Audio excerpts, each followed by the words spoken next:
Hello guys! Welcome to Miss Young Talks. And so, ilang taong ka na dito sa ano? 5 years this coming July. Tagal ka sa akin. Kasi ako 4 years. Siguro nauna lang ako ng months dito. Anong month ka ba na ano dito? August. August. So, 1 month lang. O bakit mo naisipang mag-abroad? Siyempre, mahirap sa Pinas, gatan. Ano mga naging trabaho mo sa Pilipinas? Alam, part-time lang sa gym. Ayoko magtrabaho sa dati, sa mga restaurant. Bakit tayo? Nag-ara, ano bang? Oh, pero nakastop eh. Anong course mo? Business ad, marketing. Major. Pero hindi ako nakatapos kay alam niyo na, charot, mahirap sa Pinas. Kailangan Pero sino nagparo sa'yo? yung ate ko, tapos naisipan ate ko, bumalik siya sa pag-aaral. Kaya napastop yung pag-aaral ko din. Pero hindi ko man pinagsisi. Ay, okay lang mo din sa akin kasi naintindihan Sino nag-ano sa'yo dito? ko, jowa ko. Nauna ba siya dito? Hindi. Sa kanya, di ba? Kasi nagka-problema, di ba? Punta dito. Sinikreto niya lang sana. Tapos kaya hindi man niya matakin. Kasama ba kung gusto ko ba daw sa mama.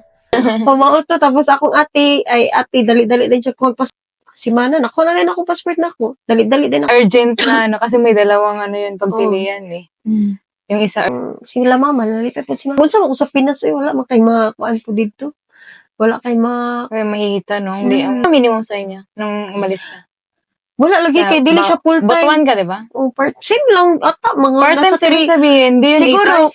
kung ay mga nasa 300 plus lang ata rate sa Pinas ug sa lahi ang rate sa Mindanao ug sa Manila ay mas sa Manila mas dako pero ang gasto ko nun dito kay mas dako, di ba?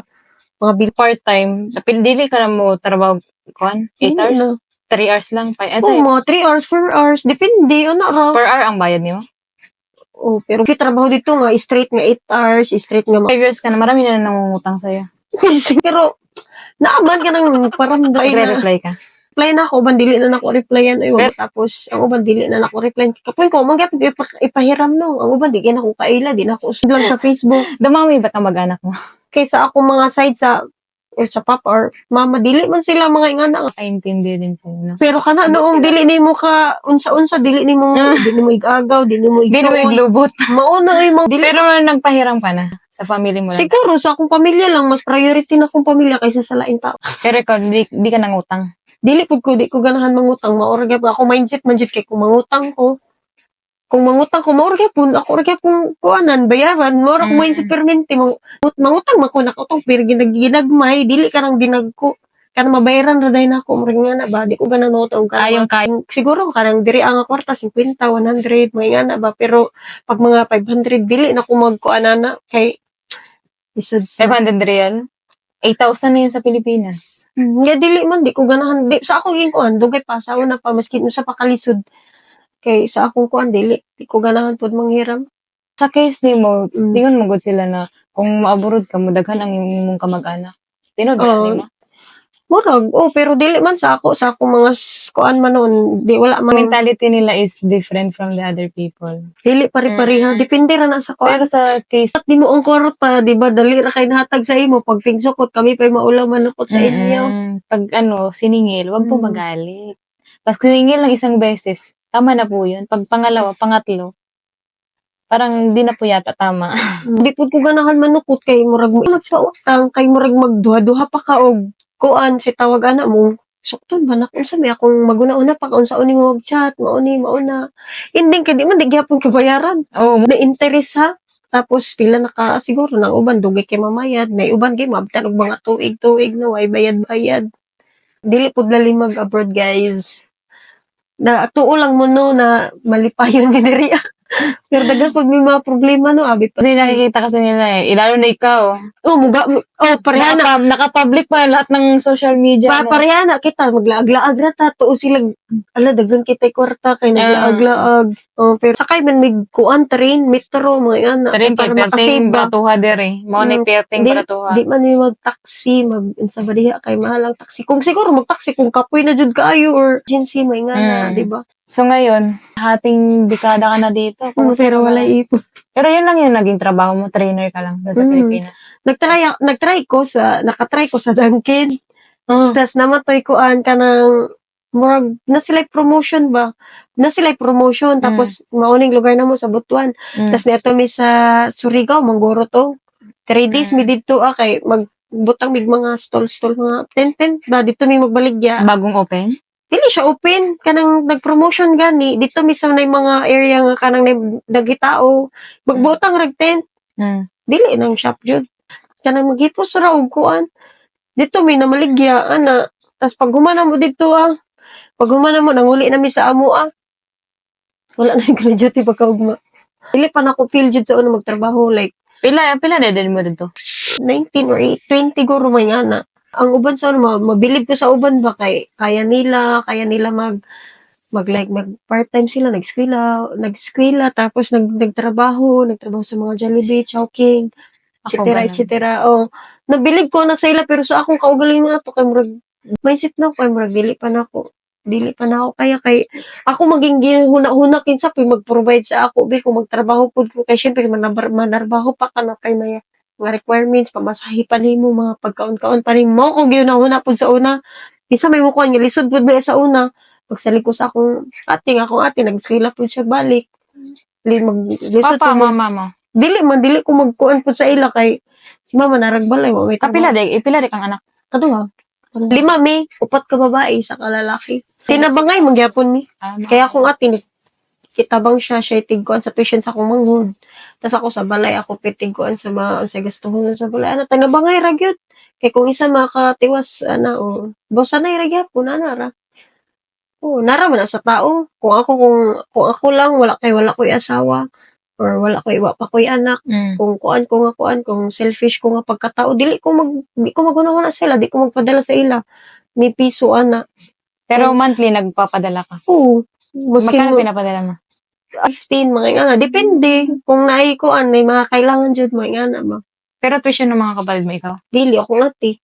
At least na kay katabang. Maski na anak akong ate, diba, willing yapon siya magtabang, diba? Maski dili na niya, kabalo siya siyang kaugalingon na dili na niya responsibilidad kay ang kanang responsibilidad sa inyo na ng mga parents. Pero wala na una nga butang kay ang iya kay gusto niya makahuman og eskwela kung maigsuon na. Maskin ako wala na sa akong mindset na eskwela pagbalik ang ako lang okay lang makahuman ako mga igsuon. Kung bibigyan ka ng chance na mag-aral ulit, mag-aral ka? Okay ra pud pero ang ako gusto ko mas humano na lang akong mga igsuon og pa-eskwela. Tuloy-tuloy na lang yung trabaho. Depende, wata kabalo sa atong future, di ba? Basing sunod, ikaw, millionaire na ka, nagbinyo na kag parin. Pag maging milyonaryo ako, kunin kitang, anong gusto mo? Sagun sa, manager, supervisor. Napay nga na, mga kuan.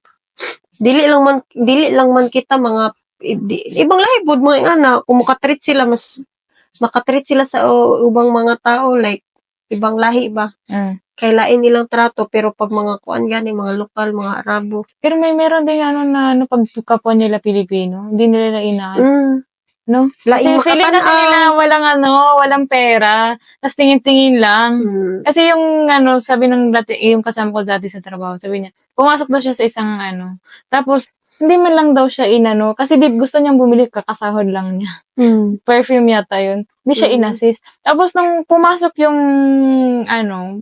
medyo mayaman yung hitsura inassist daw ganun naman talaga no? Tas wala sila kabalo na ikaw di kwartahan day ka ta simple ray mo panamit niya ikaw day dagay kwarta kadto grabe ka social kay manamit ando di mo bili kay may kwarta kanang gi-judge din ka sa imong personal nga kuan ba appearance kaya totoo yung don't judge the book by its own cover jud na unsay mga maling mindset sa mga pag-iaw na nasa Pilipinas sa pag mga OFW daghang kwarta no daghang kwarta wala jud okay ka ipon dalawet na di ka nag-ipon ta ipon sa para sa future di ba tay nakauwi ka na ng Pilipinas di ba kumusta naman? Magkano bilihin sa Pilipinas? Okay man. Kahan lang ko, dato lang ko. Dili na ko, promise, di na ko mabalik dire. Pero kaso, kuan man, wala man kay kuan dito. Ay, wala kay makita nga. Tanan namang Pilipino. Kung okay ra sa Pilipinas, Mahal. dire, Oh, mahal jud ang okay man ang palitunon ti kung atong i-convert diri mas barato man. Okay man ang mas barato sa Pinas. Kaso lang ang ang adlaw-adlaw pera. nimo panggastos kung ikaw ra po'y saligan o mao na mamakaingon Mm. kita nga mahal jud. Mahal jud dali ra horot imong kwarta okay ra na nagambag-ambag mo mao. Di diri magod kay kanang ang imong sweldo nanay transpo, nanay baha, dabay. Pagkaon na lang sahay, Dili man jud sa ti. restaurant ka, pwede ka pa makalibre. Mao gani pero kung i-convert pud nimo nang imong gipangkuan like ikaw nagbed sa balay mao ni mao na mahal gyud. Hindi ano natin sa sa basic fee. So, wala nang bahay kasi ikaw nag-ano ka di ba? Wala nang bahay tas may transpo, mas dako yun. Pero sa Pilipinas ang basic bahay, tubig, kuryente, pag-ibig is dagan kay kaltas. daghan kay kaltas tas personal expense mo pa. Kung ang trabaho nimo sa Pinas kay doktor ka or engineer, abogado, mga kay okay man mas dako man sila sahod dito pero pagka ng mga kuan lang ordinary lang na mga trabaho na gamay ra kayo. Tapos Lisod pag kayo i-budget. lisod sa Pilipinas. Murag imong sweldo kay sweldo pa dong ra sa imong mga kuan sa mga expenses nimo adlaw-adlaw like mapagpalit ka pagkaon, pamasahe, mga kuryente, kung napay wifi, mo di ba? Tanan, laghan kaya tayo mo. SSS Pag-ibig, PhilHealth, may Babigay nga insurance kaltas. pa, tubig, kuryente, transpo, bahay. Uy, hapit na 10. Lisod mag-budget sa Pinas. Sabi na, Dito, medyo okay pa. No? Kaya hanggang sa muli. Bye! Adios!